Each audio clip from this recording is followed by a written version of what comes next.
புலம்பெயர் மண்ணிலே தனிமையில் நிற்கிறாயே, உன் பிள்ளைகள் தேடி கண்ணீரில் காத்திருக்கிறாயே. எங்கே எங்கே எங்கள் அழகிய தமிழ் ஓசை?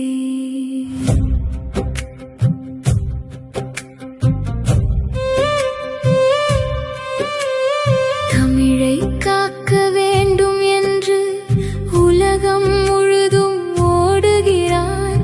மேடைகளில் நின்று கொண்டு தமிழ் தமிழ் என்று முழங்குகிறான். ஆனால் வீட்டுக்குள் வந்தவுடன் வேறு மொழி பேசுகிறான். அம்மா என்ற அழகான சொல்லை மம்மி என்று மாற்றுகிறான். அப்பா என்ற அன்பான சொல்லை டாடி என்று அழைக்கிறான். அக்கா, அண்ணன், தம்பி, தங்கை அந்நிய வார்த்தையாகிறது.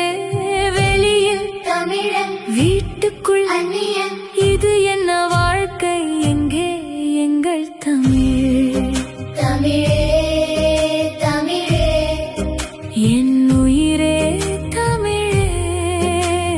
புலம்பெயர் மண்ணிலே தனிமையில் நிற்கிறாயே, தமிழே தமிழே எங்கள் தாயே தமிழே. உன் மடியை விட்டு சென்ற பிள்ளைகளை தேடுகிறாயே. எங்கே எங்கே எங்கள் அழகிய தமிழ் ஓசை? எங்கே எங்கே எங்கள் வீட்டு தமிழ் ஓசை? அம்மா என்ற ஒரு சொல்லில் 1000 அன்பு இருந்ததே. அப்பா என்ற ஒரு சொல்லில் 1000 உலகம் இருந்ததே.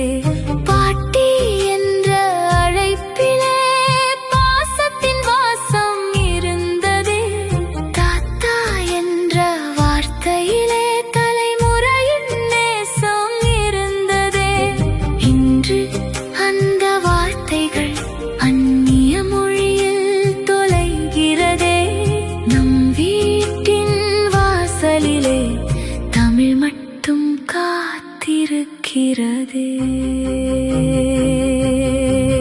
தமிழ் பள்ளி நடத்துகிறோம் என்று பலர் சொல்கிறார்கள். கலை கலாச்சாரம் என்று கொடி பிடித்து நிற்கிறார்கள். ஆனால் பிள்ளை தமிழை கற்க தரம் எங்கே? கற்பிக்க தகுந்த ஆசை எங்கே? பள்ளி என்ற பெயரிலே பணம் மட்டும் ஓடுதே. நாம் தான் தலைவர் என்று சண்டை மட்டும் தொடருதே. தலைவர் மாறவில்லை, தரம் மாறவில்லை. ஆனால் குழந்தையின் எதிர்காலம் காத்திருக்கவில்லை.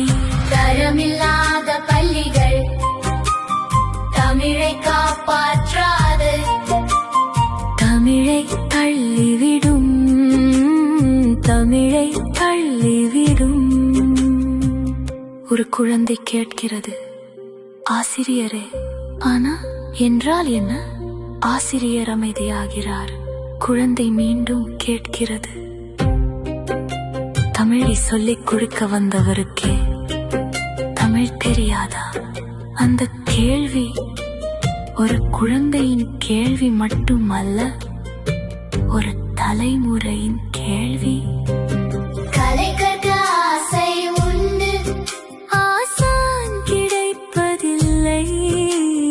இசை கற்க ஆசை உண்டு, தரமான குரு இல்லை. தமிழை கற்க ஆசை உண்டு, நேரம் மட்டும் இல்லை. அந்நிய மொழி கிளைக்கு மணிக்கணக்கில் நேரம் உண்டு. விளையாட்டுக்கு நேரம் உண்டு, வீடியோவுக்கு நேரம்